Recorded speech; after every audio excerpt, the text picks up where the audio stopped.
What's up? And welcome again. Did a quick announcement, and now it's time for our Live Clean and Fight Dirty show. It's time. We're here with John Hackelman, the Pit Master. We're going to be talking about is Bunkai the new MMA? Is MMA the new Bunkai? I flipped that around right now. Sorry. Is MMA the new Bunkai? Well, for Yeah. those of you that don't know what Bunkai is, the expert of Bunkai is going to explain it to you. Okay. What is bunkai, John? Try while I'm explaining, can you look it up on Google? Okay, I'll give you Okay. a Google definition. All I'll right, tell I can you do my that. definition. My definition of bunkai means when you do something, but it really means something else. It really it's something that translates to some else. So, in other words, like if I say the moon is round, I really mean the moon is square. You know what I mean? Then people say, well, because that's the bunkai. So when he says round, he really means it makes no sense. Bunkai is gibberish. It's basically gibberish. It means absolutely nothing. It just means you can explain anything with anything that you want it to pertain to or identify as. So All when right, it comes to martial arts, so that's your somebody def will do a that crazy move. that's your definition. Before we expand on your definition, I googled it like you asked Okay. me to, and bunkai, according to Wikipedia, literally meaning analysis or disassembly, is a term used in Japanese martial arts referring to the process of analyzing kata and extracting fighting techniques from the movements of a form known as a kata. The extracted fighting techniques are called oyo. So they have another word for even the actual techniques themselves, but the actual analysis of looking at a kata to find something that's an effective fighting technique is bunkai. When we've found this effective technique, we call it oyo. And most likely, I'm guessing, since they said Japanese martial arts, a big proponent of bunkai would be styles like karate. I added that last part. Yeah. Let's continue with your definition. So that was I don't think I could have said it better. It's basically saying you're doing this, even though it's this, it's really this. And so you can look at a complete set of movements that have nothing to do with the set of movements they're saying it does, but they explain it by calling it bunkai. And first of all, when you now you bring in kata, okay, so it's completely it's if it's related to kata, let me first say I love kata, but a kata when you do this certain movements, which is a nice thing to do, it's good for whatever, but it's not a choke and a takedown defense and all these techniques they're saying it moves. Because if you're gonna do all those techniques, just do all those techniques.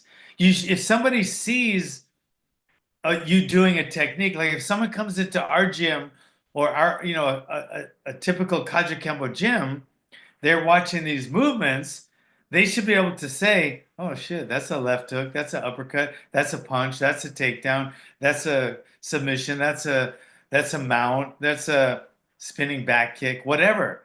When you see the technique, there should be no bunkai needed. With MMA, there's no bunkai meat needed because what you see is what you get, and there's no kidding, there's no hidden agendas, there's no bunkai needed. It's just when you do a technique, make it that technique, and nobody should have to think twice what you're doing because it should be that deliberate. It should be that precise. It should be that, it should be that much of a real technique where you can tell what it is. Like nobody hits a home run. They don't have this in baseball. You hit the home run, they go, no, that meant he caught the ball. You know, that's the bunkai. Or if you're playing football, you pass the ball, and he goes, "Oh, there's a field kick," you know? Or if no other sport has this craziness of mixing up all the stuff, making it whatever they wanted to, and then just saying, well, that one's bunkai for a double leg takedown, a mount, and a ground and pound. They have to. So to me, MMA MMA is Kaju Kempo is Bunkai. In other words, everything you do in Kaju Kempo, it should be explained, the reasoning and the proficiency and the exact movement of the technique. You shouldn't need some kind of intermediary. You don't need somebody who's a liaison to try to tell you what that technique meant. The technique should tell you what it means. And that's what MMA does. And that's why, you know, we love our sport so much, and we love our martial art, because our martial art is clear cut. It's simple, it's basic, it's animal, it's purposeful. And that shows in an MMA match because it's the same, right? We could, back in the old days, people did, before this terminology of bunkai, the guys would learn their techniques, and then when they got jumped in the street, usually Hotel Street in Honolulu, Hawaii, which was probably the rowdiest street in Hawaii, um, their techniques from Kajikempo would come out, and they'd see them, and they'd see how effective they are. But once that started going away, right, then people thought, what are all those techniques for? Because you can't go on the street and practice them anymore, because you'll go to jail or you'll die. So people started going, well, they just make up stuff to make it look better, so more people want to come train. But then they thought, but this stuff doesn't really mean anything. It's not effective. Oh, wait a second. I'm going to come up with a word, and then it's going to turn that foolish technique into a real technique. I'm going to call it bunkai. Bing! And that's where bunkai came. What do you think about that? So, and you know, what's interesting is bunkai is actually a relatively new term as well as karate. I've gotten into a lot of debates and online debacles with karate guys that think that karate is thousands of years old. It really isn't. It's actually relatively modern, like 19th century modern. The whole 1,000 year history is just kind of like reaching. They're really reaching when they start saying that karate is 1,000 years old. Not even the Japanese practitioners that I know out here. I live in Japan. Say that, like they say, oh yeah, karate is relatively new. In fact, what you see as the everything you see right now, the sport of karate is the sport. They're saying they're from their point sparring to their what they call continuous in the US. By the way, more controversial, I showed a Japanese karate guy a Kaju Kembo tournament point sparring. Okay. And I'm not trying to say this. Look, I didn't agree with what this guy said. I'm going to say it right off the bat, but I know some of the Kaju Kembo guys.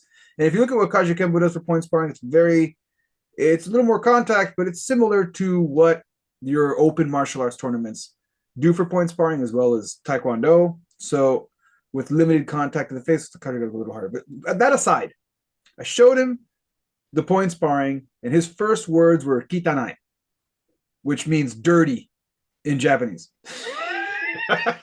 so so he felt that the American karate wasn't clean. That Japanese karate is cleaner.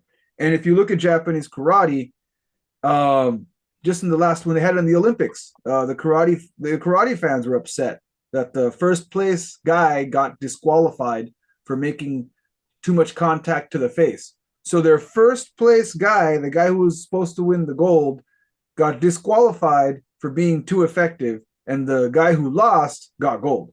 And that's just in their point sparring, right? And they all admit that this is now the sport of karate because the essence of karate is not a sport. What do you think about all that? Yeah, I think that's more of a that's more of a nationalistic thing, you know. Well, it sounds like what, you know, how it's pure back then. And I don't know, I don't, you know, I don't know which tournament he's talking about or which guy he's talking about, but it sounds like, I mean, to me, both are very point fighting or you know, karate point fighting, whatever it is. I feel like it's a fun sport to watch.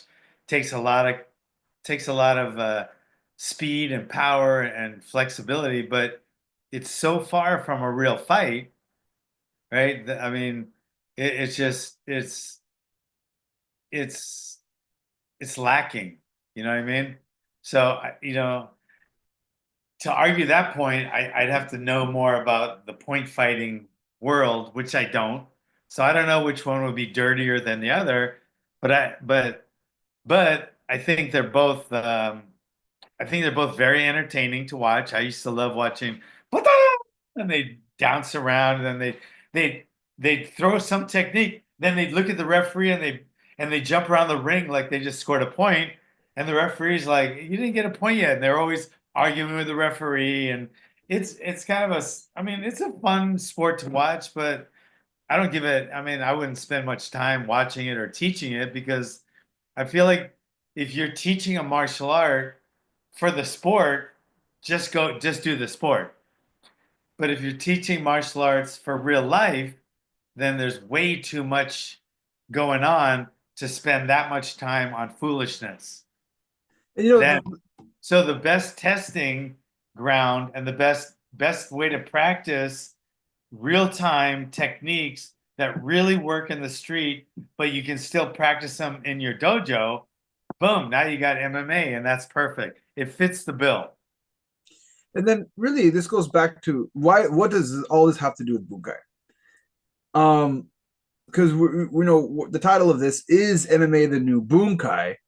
Technically, even according to the last definition, the karate definition that we just used, if it's in an analysis of a form and then bringing out what's effective and then practicing what's effective, then technically, yeah, MMA would be the new bunkai It because is. they pulled out the effective and to give credit, you know, we got guys like George St. Pierre. I just saw a post from him the other day about him earning his black belt in Kyokushin when he was a teenager. He was a kid, and he got a black belt in Kyokushin, and then he moves on to become one of the best fighters in the world.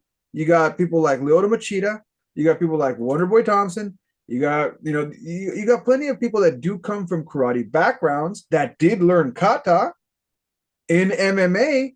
Of course, they're not going to be using the full kata, but that's how they decided to translate it. But again, if bunkai is using the effective parts, then technically MMA is the new bunkai.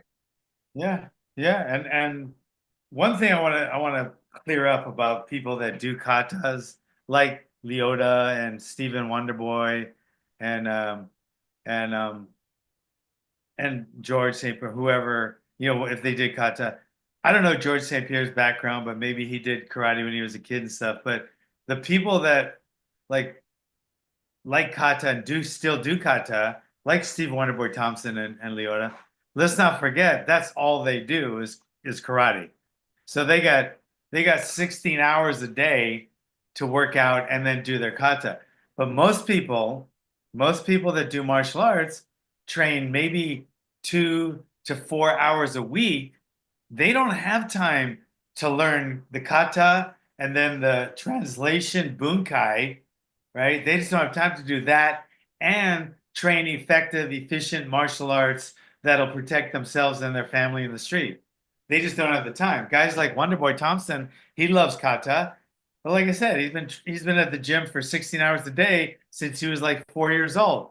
He has plenty of time to do kata, play marbles, play foosball. He could do all those things during a day because his dad owned a gym his whole life, you know? So to me, the Kaji Kempo, why it's so important is we don't have all day to train, you know, busy guys, but we want to stay safe. We want to be protected. We want to use the best techniques that we can do, right, while we're spending that limited amount of time. And since we don't want to go out and practice our techniques in the street, it's genius that there's MMA now where we can watch the techniques and then we can say, well, that kick worked, that punch worked. Oh shit, that one didn't work too well. I don't think I'm going to practice that one anymore. It is like it's like a testing grounds. It's like the bunkai of today. And MMA, that's why it's so important for everybody to watch MMA as a martial artist. And it's even better if you can have an MMA program in your own gym. Now you got firsthand bunkai at your fingertips. All right. Yeah. So like again, we're not. I think what we can pretty much say is, I know when we've had this conversation many times before, and people watch it and they think we're knocking on Bunkai or knocking on karate. It's not that at all. It's not that we're knocking on an entire style or an approach. It's just a condensation of looking at the definition of Bunkai and getting to it. That's all. That's I all. love karate. I love katas. I love katas. I love watching them. I love karate. I mean, I consider myself a karate guy, even though technically I'm not really. I'm a karate guy. When people ask what you do for a living, first thing I'll say is I'm just a karate guy. Okay. And I love kata. I don't have the time to do it. I love like pop locking too. I don't have the time for that. I love, figure skating. I don't have the time for that. I love these things to watch and I think they're great, but they're not going to protect you when you need protecting. They're not going to protect you when you got to protect your family. And if you don't admit that, and you fool yourself with that word, bunkai, then you're doing yourself, your family, your community a disservice. Or technically, if you don't fool yourself and you look at the definition of bunkai, right? I can grab that same thing. And if you really want to look at the definition of bunkai, if you're going to get into bunkai, then essentially you're already on the right path to do the effective thing that you should be doing. Yeah. So Yeah. I'm saying, yeah. So just, but now you can since we don't have that much time, most of us adults, we're just trying to live life and better our family's life, and we don't have time to do it all over here, then bunkai it, then do it the right way. We want to skip the middleman and just do what really works. And instead of bunkai, MMA is right there for us. There it is. Boom. Hey. Well, I don't see any questions coming. Okay, wait. I always say that. Then the questions come in. Oh, now we're gonna ask the questions. All right. So, all right. Well, now as part of the show, we're getting close to our wrap up. If you have any questions, I do encourage you to ask them now. Our first question is from Zen Baron. Hello, Zen. Thank you for always joining us. Is 10 hours of training a week good? How much? 10 hours. If you got it. Now most people average maybe 3 hours a week. Most martial artists maybe 3 hours a week. If you could do 10 hours a week, you could even throw in some kata. Yeah. There you go. There I'd it say is. take an hour. I'd say if you're doing 10 hours a week, man, just delegate, or if you get this hours, just put it over here and then Regulate. give yourself 1 hour. Delegate 1 hour a week and do your kata. I don't There think it there's is. anything wrong with it because you got 9 hours. Yeah. I mean, that's a lot of time. If you have that much time in a week to train, I say do your hardcore training first, do your cardio, your conditioning, your strength training, your techniques, that street techniques that really will work, and then do something on the side. Do some kata or something, have some fun with it. All right. Our Okay. next question. Let's see here. Justin Lewis asks, "Have you ever heard of I already Wikipedia'd it, so I wouldn't do this. Oh my gosh, there's no like phonetic pronunciation for this. Lethway, Leth. Yeah, yeah. left wide. Yeah. It's a brutal one. Yeah. It's Burmese kick. Burmese boxing is another Yeah. term for it. Yeah. Essentially, it's kickboxing with just wraps. You're not wearing any No, gloves it's kickboxing with headbutts. and headbutts. Yep, yep. Yeah. So yeah, it's just I don't I think um I don't I think it's good for sport the street, because there might be headbutts. I don't like teaching headbutts because I feel like your your computer's wrapped in that skull, and I don't like it. I don't like using my just like I don't use my laptop as a weapon because I'm gonna break my fucking laptop. It's not going to work that well. I think the same thing for headbutts. If my life was on the line and the only way I could get out of this technique was a headbutt or the hold, I would do a headbutt. But I don't practice headbutts. I think of them sometimes when I'm in certain positions. I might use a headbutt if it were life or death. But there's too much going on there. I'd rather break a knuckle or a bone in my hand then get a subdural hematoma and have to go to the ER and then end up in a coma with a tracheostomy and a Filipino nurse. All right. So there it is. Our next question comes from, again, Justin Lewis. He asks, is shadow boxing useful? Very. It's one of the most useful drills or techniques you can do. You can shadow box and shadow box, shadow box. I think it is one of the most useful exercises that you can do. Works your cardio, works your techniques, works your skill drills. It's an all around great. It's like the kata of boxers. Boxers spend like 15 minutes or 20 minutes, every day shadow boxing. It's a huge part of a boxer's training. All right. So there it is. It's useful. Okay. That's it. That That's it. is that's it. Thank you for Uh, coming to another episode of the Live Clean and Fight Dirty Show. One of these once a week at 5 p.m. We do 5 p.m. Pacific Standard Time. Catch y'all next time.